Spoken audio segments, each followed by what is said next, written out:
Hey hey para pendengar semuanya, balik lagi bersama Novel Audio dan kita akan melanjutkan cerita Absolute Regression part 4. Oke, langsung saja kita masuk ke ceritanya. Beberapa waktu pun berlalu di kediaman Ciom. Ciom sedang duduk bersila dan berlatih seperti biasanya. Dia memejamkan matanya. Energi biru muncul di sekitar tubuhnya. Saat Ciom sedang berkonsentrasi untuk mengendalikan benang energi, tiba-tiba dia merasakan sesuatu dan terkejut. Ciom buru-buru bangun dari meditasinya. Dia kemudian keluar dari kediamannya dan naik ke atap rumahnya. Saat itulah Ciom melihat seseorang. Itu adalah ayahnya, sang Heavenly Demon. Heavenly Demon berdiri dengan tenang di atap rumah Ciom. Setelah Ciom datang, Heavenly Demon menoleh. "Pedang darah iblis, ku dengar kau membunuh muridnya," tanya Heavenly Demon. Ciom terdiam sejenak sebelum menjawab. "Benar, murid itu memang pantas untuk mati," ucap Ciom. "Entah itu pantas mati atau tidak, itu tidak penting. Pedang darah iblis datang padaku karena masalah ini. Dia ingin aku memberimu hukuman," kata Heavenly Demon. Ciom sedikit terkejut setelah mendengar itu. Ciom berpikir bahwa pedang darah iblis mungkin ingin menguji seberapa dekat hubungan dirinya dan ayahnya. Dengan melihat hukuman seperti apa yang akan diberikan oleh ayahnya, pedang darah iblis bisa mendapatkan banyak informasi. Pedang darah iblis pasti juga ingin memastikan apakah sang Heavenly Demon menganggap dirinya sebagai salah satu kandidat penerus atau tidak. Memikirkan hal itu, Ciom lalu berbicara. "Ayah, tidak ada alasan bagimu untuk memberiku hukuman. Hierarki dan disiplin di kultus demonik harus ditegakkan secara tegas," ujar Ciom. Heavenly Demon menatap Ciom dengan dingin. "Jangan mengatakan omong kosong yang tidak berguna. Katakan saja apa yang sebenarnya kau pikirkan," seru Heavenly Demon. Ciom menatap ayahnya itu sejenak setelah mendengar itu. Heavenly Demon juga balas menatap Ciom. Ciom lalu membuka mulutnya. "Aku hanya merasa saat ini kita telah keluar dari jalan demon," ucap Ciom. Heavenly Demon tidak mengubah ekspresinya setelah mendengar itu. "Keluar dari jalan demon? Memangnya apa arti jalan demon bagimu?" tanya Heavenly Demon. "Menurutku, jalan demon adalah jalan yang harus dimiliki kultus kita untuk mengalahkan kejahatan absolut," seru Ciom dengan tegas. Heavenly Demon terkejut. Dia membuka lebar matanya. Dia tidak percaya Ciom akan mengatakan sesuatu seperti mengalahkan kejahatan padanya, sang Heavenly Demon, pemimpin kultus demonik yang pasti ada di jalan kejahatan. Melihat keterkejutan ayahnya, Ciom menjelaskan, "Ayah, yang aku maksud sebagai kejahatan absolut adalah kejahatan yang sangat kejam dan bengis yang tidak akan bisa ditoleransi oleh manusia di dunia ini. Kebaikan dan keadilan dari fraksi jalan yang benar mungkin bisa menangani kejahatan kecil yang sepele, tapi mereka pasti tidak akan bisa menghadapi kejahatan absolut ini. Hanya kitalah orang-orang yang menganut jalan demon yang bisa menghadapi kejahatan absolut itu. Ketika kejahatan absolut yang bahkan tidak bisa ditangani oleh orang-orang dari jalan benar telah takut dan tunduk pada kita, maka saat itulah kita sudah menapaki jalan demon sejati," seru Ciom dengan suara keras.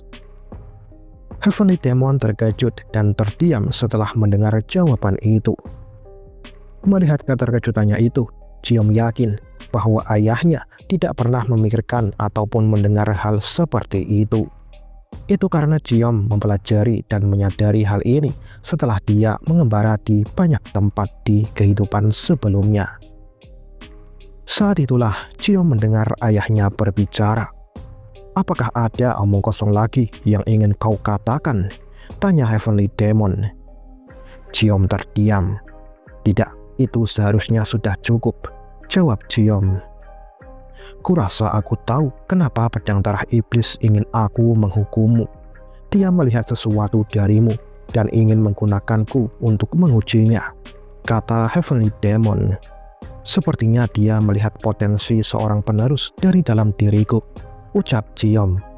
Atau mungkin dia hanya melihatmu sebagai orang yang akan mengacaukan sekte ini, tambah Heavenly Demon.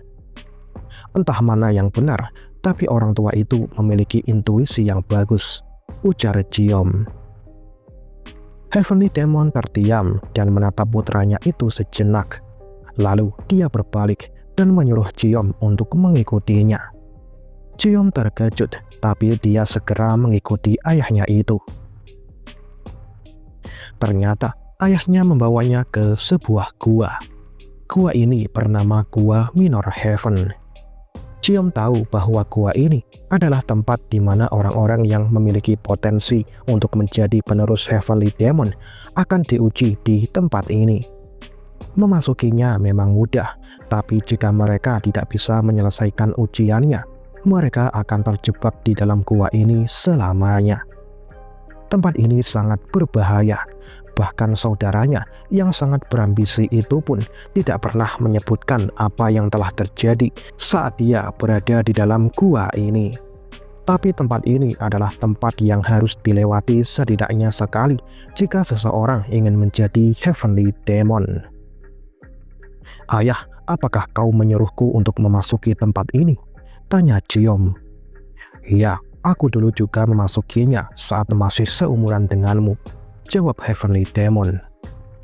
Ayah butuh waktu berapa lama untuk menyelesaikan ujian di tempat ini?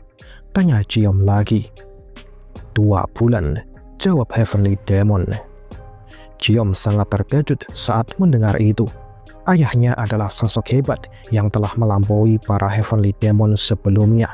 Tapi dia masih membutuhkan waktu 2 bulan untuk menyelesaikan ujian di tempat ini. Ini menunjukkan bahwa tempat ini memanglah sangat berbahaya. Saat dia sedang memikirkan itu, ayahnya berbicara lagi. Asal kau tahu, hanya aku yang bisa keluar dari tempat ini setelah 2 bulan. Yang lainnya butuh waktu sekitar 3 tahun untuk menyelesaikan ujian di sini, ucap Heavenly Demon dengan tenang. Jiom kembali terkejut. Ayah, apakah kau ingin aku masuk ke tempat berbahaya ini tanpa persiapan apapun? Tanya Jiom dengan getir. Benar, itu adalah hukumanmu, jawab Heavenly Demon. Jiom terdiam setelah mendengar itu. Dia tidak tahu apakah ayahnya ingin dia menyelesaikan ujian dan menjadi lebih kuat, atau hanya ingin dia mati di tempat ini. Tapi Jiom segera menenangkan dirinya. Dia lalu tersenyum pada ayahnya. Baiklah, aku akan menerima hukumanmu, ayah.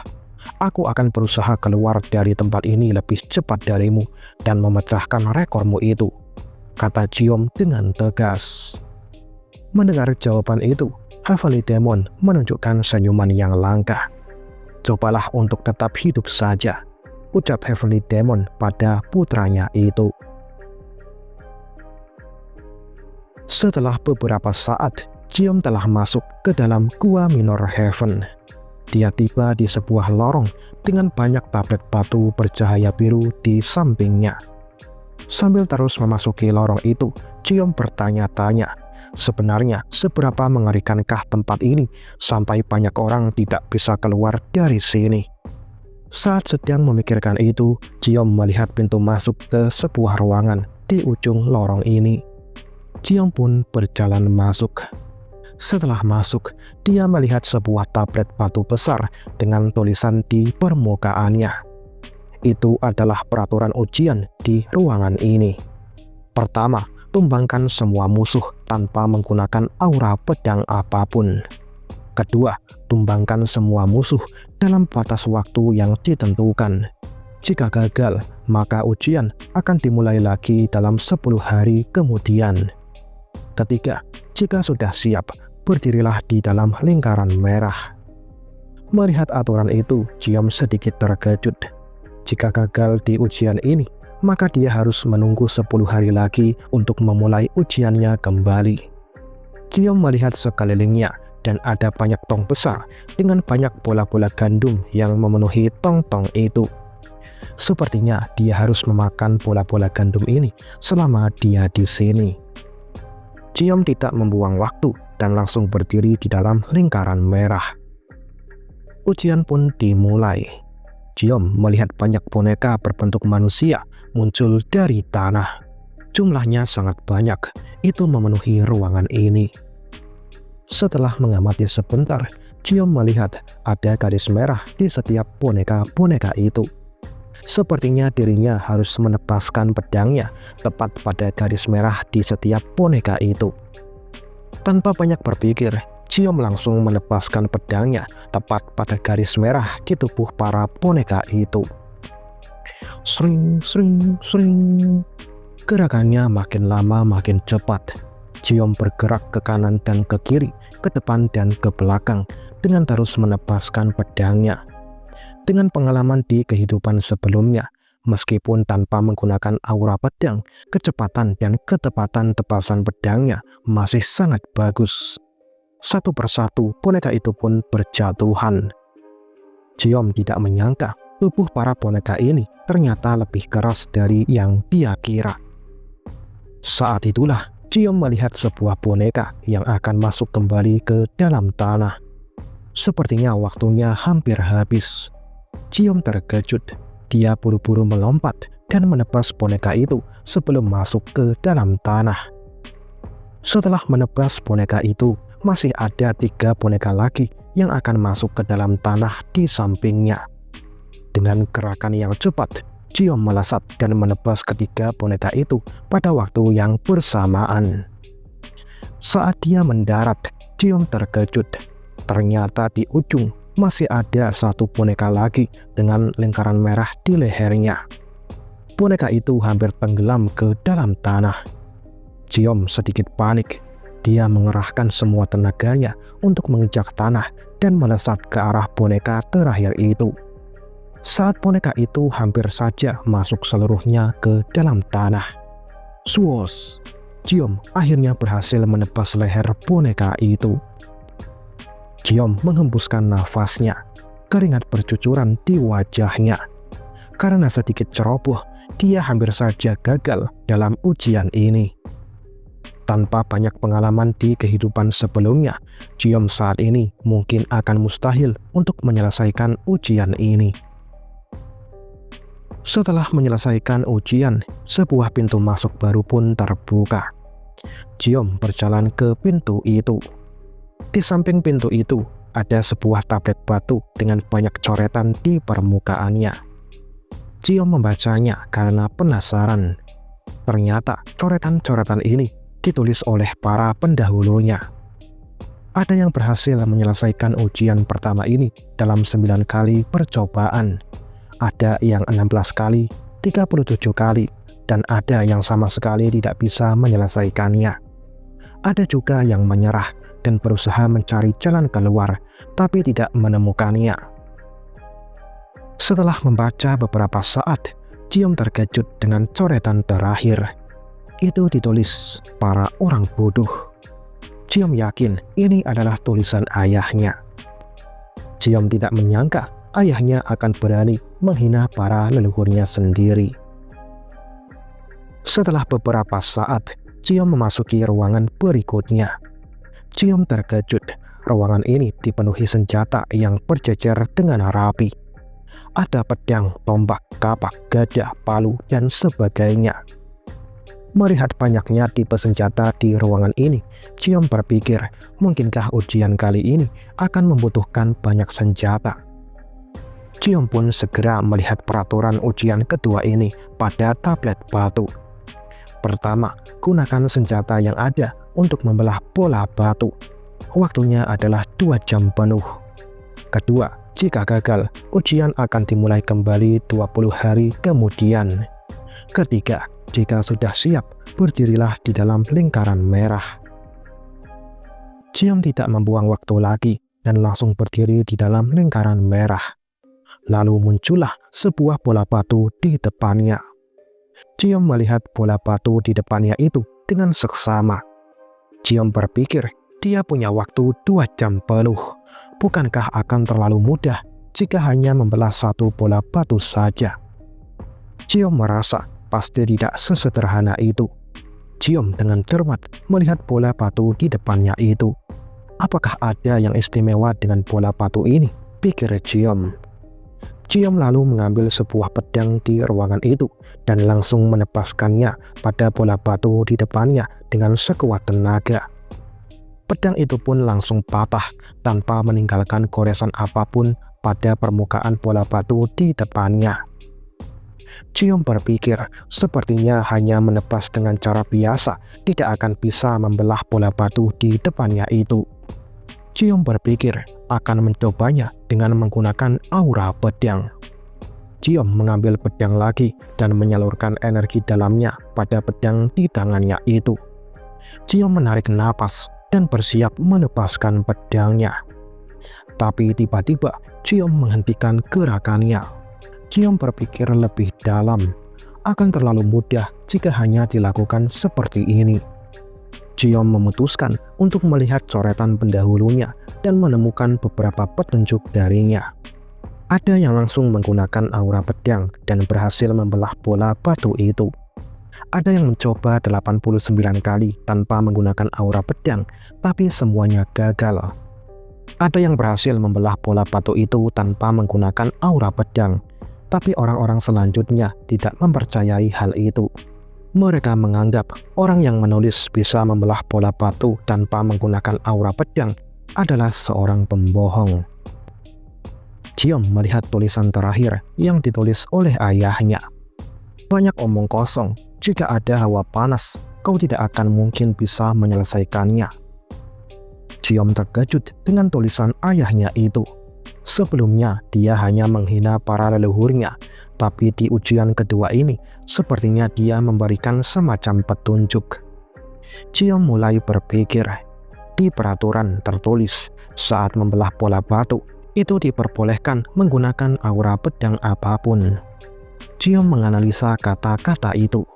Itu ditulis boleh menggunakan, bukan harus menggunakan. Sepertinya ujian kedua ini memang bisa diselesaikan tanpa menggunakan aura pedang apapun. Dan menurut tulisan ayahnya, itu mengingatkan untuk tidak mengeluarkan hawa panas. Jika dia menggunakan aura pedang, maka itu pasti akan menghasilkan hawa panas. Memikirkan hal itu, Ciom mengambil pedang dan menebas bola batu itu lagi dengan sekuat tenaganya. Namun tetap saja, pedang itu patah tanpa bisa menggores bola batu itu. Ciom mencoba mengambil palu dan menghantamkan palu itu. Ciom mengambil palu yang lebih besar, tapi tetap saja dia tidak bisa sedikit pun menggores bola batu di depannya. Ciom mencoba berbagai macam senjata, tapi tetap gagal. Dia terengah-engah karena kelelahan. Waktu 2 jamnya hampir habis, dan Ciom pun sedikit panik. Pada saat inilah Ciom berpikir untuk menggunakan aura pedang saja dan menyelesaikan ujian ini dengan cepat. Tapi kemudian dia menarik napas dan menenangkan dirinya. Ciom yakin ayahnya bisa membelah bola batu ini tanpa menggunakan aura pedang apapun. Saat memikirkan sosok ayahnya itu, dia tiba-tiba teringat sesuatu. Ciom lalu berkonsentrasi dan menggunakan teknik menyuntikkan energi ke dalam aliran udara yang diajarkan ayahnya. Sebuah benang energi pun muncul dan menyelimuti bola batu di depannya. Saat itulah Ciom akhirnya menemukan sesuatu. Dia melihat sebuah garis samar pada bola batu di depannya. Sepertinya ini adalah kuncinya. Ciom lalu mengangkat pedangnya. Kemudian, swoosh! Sring! Ciom menebas tepat pada garis samar itu dan akhirnya dia berhasil membelah bola batu itu menjadi 2. Aku berhasil, Ciom merasa gembira. Saat itulah Ciom melihat ada sebuah pil di dalam bola batu itu. Pil apakah ini? Kita akan lihat di part berikutnya. Oke, itu aja untuk part kali ini. Jangan lupa subscribe dan like jika kalian suka video ini. Dan jika nggak suka, tekan aja yang gambarnya jempol ke atas. Sampai jumpa di video berikutnya, dan selamat beraktivitas. Bye.